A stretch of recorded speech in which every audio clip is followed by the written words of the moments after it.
Üdvözlöm a kedves nézőket a Pecológia egy újabb epizódjában. Ez most nem egy rendhagyó epizód, hanem egy hosszabb film, az éves filmem. Ezzel szeretném megkoronázni az ez évben megkezdett filmezéseket, pecás videókat. Szeretném egy picit bővebben bemutatni, hogy hogyan is horgászom, több hangsúlyt fektetni a szerelékre, és stb. Be fogok mutatni mindent lépésről lépésre. Szerintem ez lesz az idén az utolsó pecám, pontyozó peca. Itt vagyok az Otto horgásztavon, ugye itt kezdtem az idén is a filmezéseket. Hasonló az időjárás, áprilisban ugye havazott, most is nagyon hideg van. A légnyomás nem ideális, viszont növekvő tendenciája van, folyton követem, és óráról órára jegyzem le. Szeretném megtanulni azt, hogy pontosabban milyen légnyomási értéken esznek a halak. Természetesen nem számítok arra, hogy nagyon sok halat fogjak.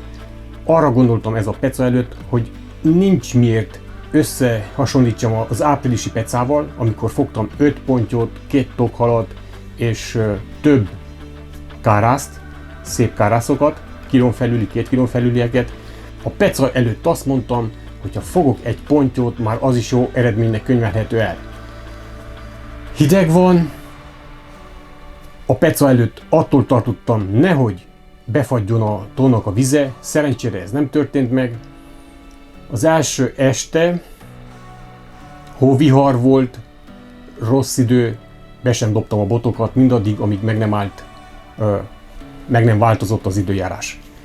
Egy picit jobbra nem lehet mondani azt, hogy ideális, viszont alkalmazkodom ahhoz, amilyen most az időjárás. Követem a légnyomást, próbálok egyszerűen pecázni, és nem szeretnék túl bonyolítani semmit. Azt leszeretném szögezni már az elején, hogy a légnyomás nem változtat semmit az én szerelékemen, vagy horgász metódusomon. Ez nem fog változtatni semmit, viszont információt nyújt, hogy tudjam, esetleg próbáljam, és ha sikerül, akkor meg is tanuljam, hogy milyen értékeken kapnak jobban a halak, mikor növekedik, csökken, és tudjam összehasonlítani olyan értékek szintjéhez, amikor például nem kapnak a halak. Mint mondtam, ma nem lesz sok hal, nem fogom tudni azt mondani, hogy 3 fogtam ekkora légnyomáson, meg nem tudom hányat más légnyomáson. Tehát a légnyomás követése csak informáló jelleggel bír. Amint elmúlt a hóvihar, bedobtam a botokat, csak a pontyozó botokat. Az elsőt, utána bejöttem a melegbe, mert nagyon hideg volt, utána a másodikat, harmadikat, megint bejöttem a melegbe, és jelentkezett az első ponty, az első boton. Most is fix távolságokon horgászom, lefoglaltam a 6-os házikot, viszont mivel eléggé üres a tó, amit megérkeztem a tóhoz, tudtam választani másik házikot. Átjöttem egy olyan házikóhoz, a 2-eshez, ahol van egy nagyobb mélyedés a házika előtt, ezért az 1-es boton horgászom 45 méteres távolságban, a másodikon 51 méteres távolságban, és a harmadikon 60 méteres távolságban. Úgy lehet elképzelni, mint egy ilyen körkörös területet, ahol van a mélyedés, körülbelül 2,7 és 3 méteres víz van ott, arra számítok, hogy oda gyűlt be a halak jó része, és ebben a körkörös mélyedésben körülbelül itt van a 45 méteres távolságra bedobott horgászbotom, picit mellette, de előbbre az 51 méteres, és aztán a 60 méteres távolságonra kimért horgászbotom. Természetesen klipszelve horgászom, de minden bedobás után kiakasztom a klipszét. Tehát egy ilyen átlós vonalat lehet elképzelni. Próbálom a körkörös mélyedést teljesen meghorgászni. Nagyjából szinte mindig ugyanoda dobok, nem vagyok én egy dobómester, de ezt próbálom kivitelezni, hogy nagyjából ugyanazon a helyen horgásszak. A rövidebb távolságra jött, amit mondtam, az első hal. Csontit használok, ragasztott csontit. Kezdtem 12-es horoggal, viszont ma estére már átváltottam két boton 10-es horogra, és a következő frissítésnél a harmadik boton is lecserélem a horgot 18-asról 10-esre. Aztán nappal bedobtam a federezőbotom is, sajnos itt van egy rossz hírem, meg lehet, hogy éjjel nem fogok horgászni a federező bottal is, ki kell szedjem, mivel a csipogó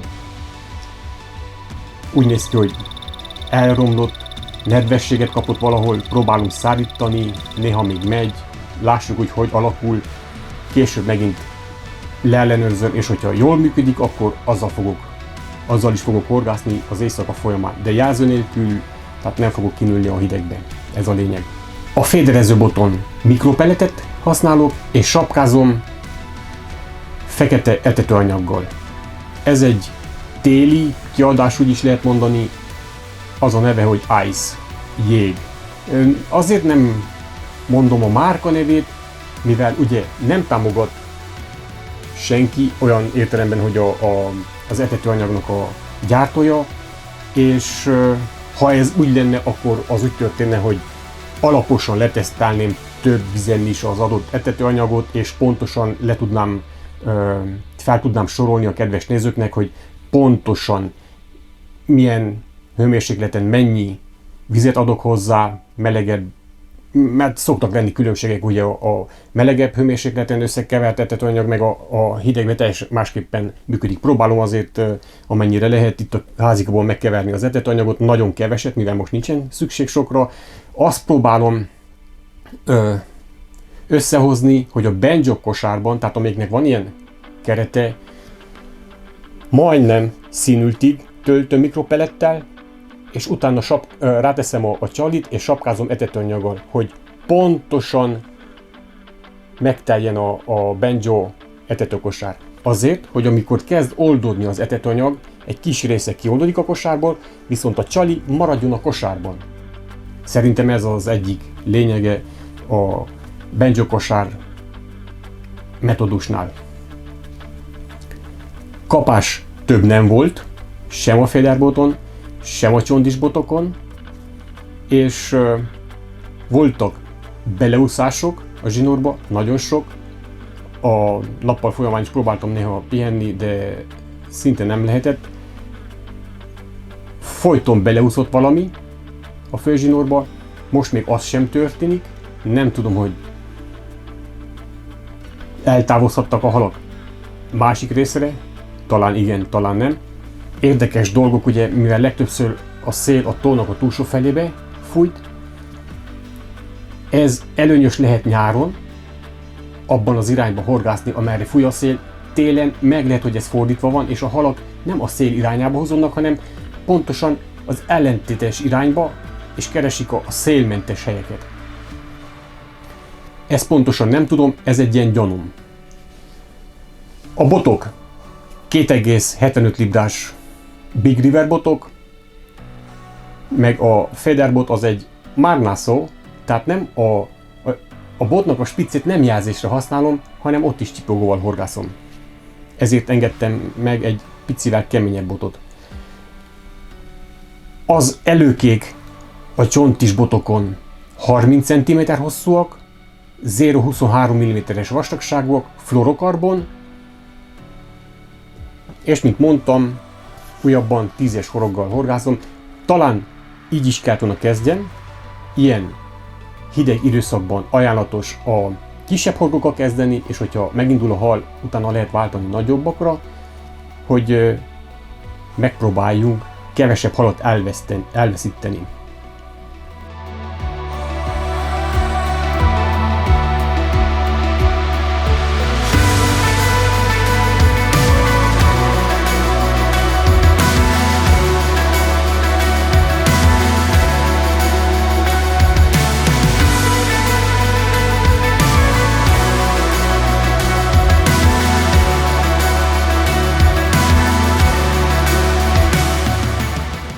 Szerintem ennyi volt ez a peca. az egy pont jött ki, és róla szeretnék még megemlíteni néhány szót. Ez a szerelék is a szájában volt. Ugye ez egy ólom, egy elég hosszú előke, egy fura pop-up, lehet, hogy volt itt boily is, ha meg nem volt, akkor nem tudom miért ilyen hosszú a hajszál előke, de nem ez a mondani valom, hanem van az ólomnak a szára, ugye, és egy ledkor. Valószínű, hogy a főzsinór itt a csomónál elszakadt, és a horgász így elveszítette a halat. Szerintem csodával határos, hogy túlélt a hal. Nem tudom, mióta cipelheti a szájában ezt a szereléket. Az ólomnál a forgókapocs eléggé meg van viselve. Az előkezsinóron is látszik, a ledkoron is, tehát jó ideje cipelheti, szegény, vagy cipelhette. Még az is lehet, hogy csak egy szerencsehal volt, és azért jött ki, hogy segítsek rajta. Ezúttal felhívnám a figyelmet, hogy ez az ólom a szárával együtt nem jön ki ezen a csomón. Szerintem a ledkor használatánál érdemes olyan olmot használni, amelyiknek a szára kellően vastag ahhoz, hogy ezeken a, hurkoknál ki tudjon csúszni. Tehát, hogyha a halnak a szájában maradna a szerelék, legalább az olmot ne kelljen cipelje. Elég komolyan bele volt, meg volt akadva a horog a szájába, nehezen is tudtam kiszabadítani, természetesen utána fertőtlenítettem, még a visszaengedés előtt. Hát utána már nem lehetne. Ugye itt a legvégén, amikor kiszedjük az ólomszálat, és visszafűzzük a ledkornak a külső rétegét, itt dupla vastagságú lesz, mint maga a ledkor zsinór. A horgász nem figyelt arra, hogy az ólomnak a szára kellően vastag legyen ahhoz, hogy ki tudjon csúszni az ólom. Tehát így, hogyha a hal megemelné, azonnal elveszítette volna az olmot, és könnyebb lett volna az élete. Mindaddig, amíg valaki megfogja és kiszabadítja a horgot, mert, mint mondtam, nagyon komoly akasztás volt, az nem akadt ki volna talán soha a szájából. Egy szerencsés akasztás a horgászok szempontjából, viszont ezzel a teherrel elég kellemetlen volt szerintem neki az élete. Mikor közel volt a parthoz, csodálkoztam is, hogy picit furcsán viselkedik, egy picit féloldalt mind eresztette magát féloldalra.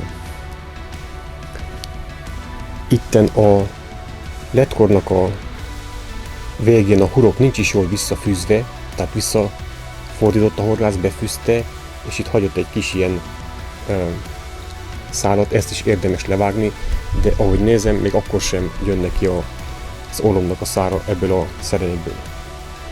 Nem tudom, hogyha léteznek már vastag szárú olmok, hogyha nem léteznek, akkor ha véletlenül egy gyártó is nézni ezt a videót, arra szeretném felhívni a figyelmet, hogy érdemes vastag szárú olmokat is gyártani, amik külön ledkorra lennének kitalálva.